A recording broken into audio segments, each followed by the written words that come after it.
of the oceans and skies.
Did you know that A is actually an ox? Or that K started off as a ham? The letters we use to explain ourselves to the world.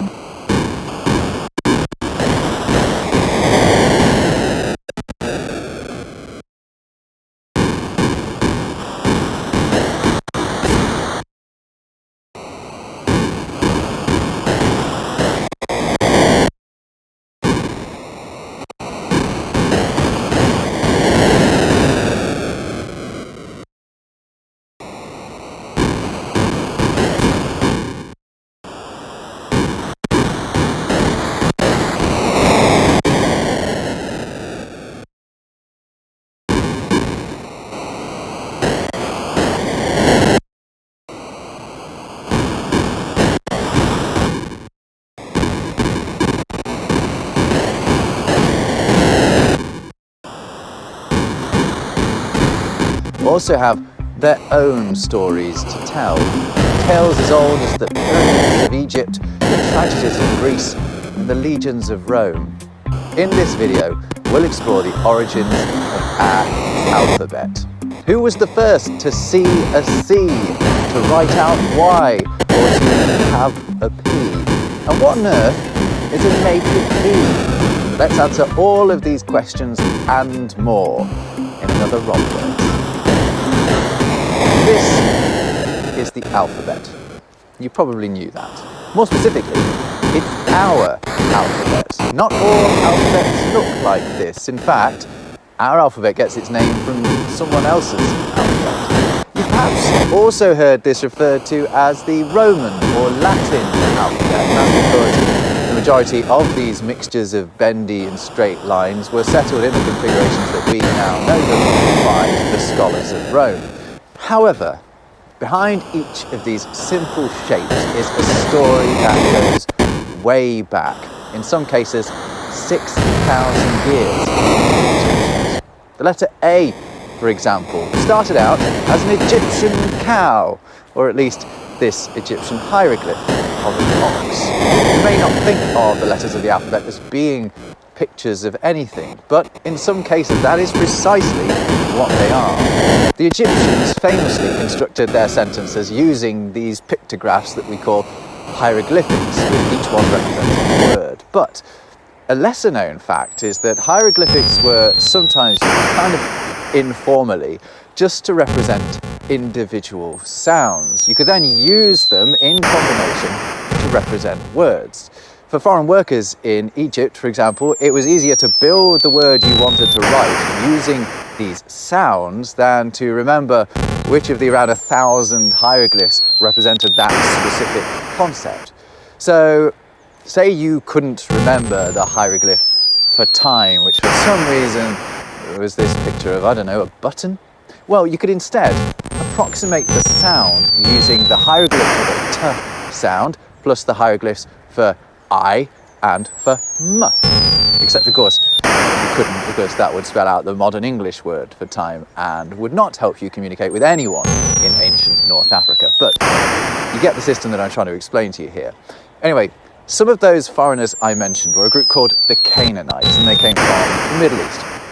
Now, they enjoyed this system of spelling out words so much that they wanted it for their own Semitic language, and they co-opted some of the Egyptian hieroglyphs for the job. So they chose this picture of an ox to represent the first sound at the start of their word for ox, which was Aleph, and they named the letter that too. They called it Aleph.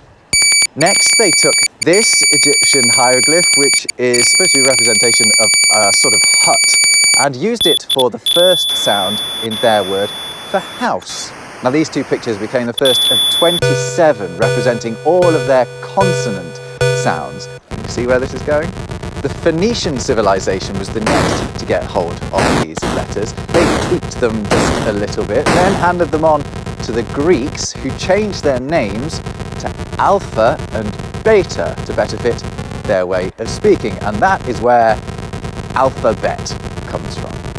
Now, the Greeks gave them then to the Etruscans, who lived in modern-day Italy. They meddled a bit more with the shape and called them A and B to reflect their sounds instead. Then they gave them to the Romans. The Romans tidied them up a bit, and voila! And they haven't really changed since. A and B aren't the only members of our modern alphabet that can be traced back to Egyptian hieroglyphs. C started out as an Egyptian throwing stick. It got passed around and bent about and turned into what we have today. E, believe it or not, is thought to have originated from this Egyptian fella waving his hands around. It looks like he's yelling, "Hey!" And that's actually exactly the sound that he represented to the Canaanites and also to the Phoenicians as well. By the time the Greeks got him, though, he looked rather different for a start, and they also wanted him to do a different job, to represent their sound A.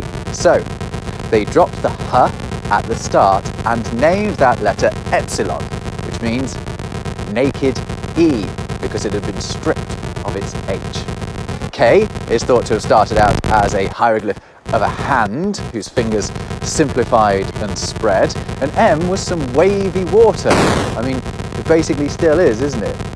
N is believed to have begun as a snake that lost its head but somehow kept its kink. O started life as an Egyptian I, believe it or not. I as in peeper, not as in the letter I. More on that one later. And finally, R has perhaps seen the biggest transformation. Can you guess what it started out life as? Well, if you said head, first of all, I'd love to know what's going on in yours. And second, you're right. If you look at how it changed between the different civilizations it passed through, you can see that every individual tweak seems reasonable until we do end up with something utterly different to what we started with. So those are the ones that the clever folk who know a lot about this sort of thing believe came from the Egyptians. But many more of our letters can be traced back to that alphabet developed for the early Semitic language of the Canaanites. L, for example, is thought to have started out as this symbol that looks a bit like a fishing hook. It's actually meant to be something called an ox goad that's used to, not so gently, encourage cattle to get moving, basically as a primitive cattle prod. Anyway, as it passed through the hands of the Phoenicians, the Greeks, the Etruscans, and the Romans, it twizzled around and straightened out. So which letter do you suppose that this 4,000-year-old symbol turned into? Well, if you said W, you are absolutely wrong. This is actually thought to probably be where S started out. D is also suspected of having come from the early Semitic alphabet, although there's some dispute over which letter is the daddy of D. It either started life as a door, apparently that's the picture of a door, or as a fish. Either way, it has changed pretty radically over time. It actually took on two shapes for the Greeks. One was passed on to the Etruscans and became our letter D, and the other one became delta when the Greeks settled their own alphabet. Q is also thought to have possibly come from the early Semitic alphabet. It started off looking like, I don't know, an O on a pogo stick, and actually hasn't changed all that much over a few thousand years. What's surprising about Q, though, is that it survived at all. I mean, it doesn't do anything that a C or a K couldn't also do. One of the suspicions why that is that to the Phoenicians, Q made a slightly different sound to K and C. Different enough for the letter to survive, but not different enough to convince the Etruscans and Romans that they needed that sound too. They instead deployed it for niche uses. So for the Romans, a C went before an A sound, K went before E and I, and Q went before, like it tends to for us now, a U. Now U has its own fascinating story to tell. U is thought to have started out life as this Phoenician character, which is also the ancestor of Y, and of V, and of W, and, most surprisingly of all, of F. That's right, the Greeks took the two prongs of this ancient barbecue fork and bent them over. It's easy to see how the Phoenician character gave birth to Y, because it's barely changed. It's right towards actually the end of our alphabet, because it was a late addition for the Romans, who deliberately imported it from the Greek alphabet just in order to be able to spell out Greek words. Actually, that's why in some languages it's actually called a Greek I. In French it's Y, and why in other languages like German it's called by the Greek name Upsilon. The Romans were actually just repeating the process with Y that had already happened once more organically, because their letter U had also descended from Upsilon of the Greeks, and so had V. Why? Because to the Romans, U and V were one and the same. They didn't have a V sound. Any classical Latin words that look like they have a V actually have a W sound. So, you know, this word isn't veritas like we might think it is, it's veritas. V got allocated the sound that it has now in English after the Normans invaded England. They assigned it for use to distinguish between Old English's two F sounds, which are represented actually in these words here. So these are the Old English words for wolf and wolves, and they're pronounced wolf and wolvas. You hear how the F is making a very different sound the second time round. And you can see that that is why we say wolf and wolves. It's also the explanation for why we say half and halves, for example. I actually go into that in my video about weird English plurals. Give it a watch after you've watched this one. Anyway, the final letter to have originated from that Phoenician barbecue fork is W. How? Well, the clue is in the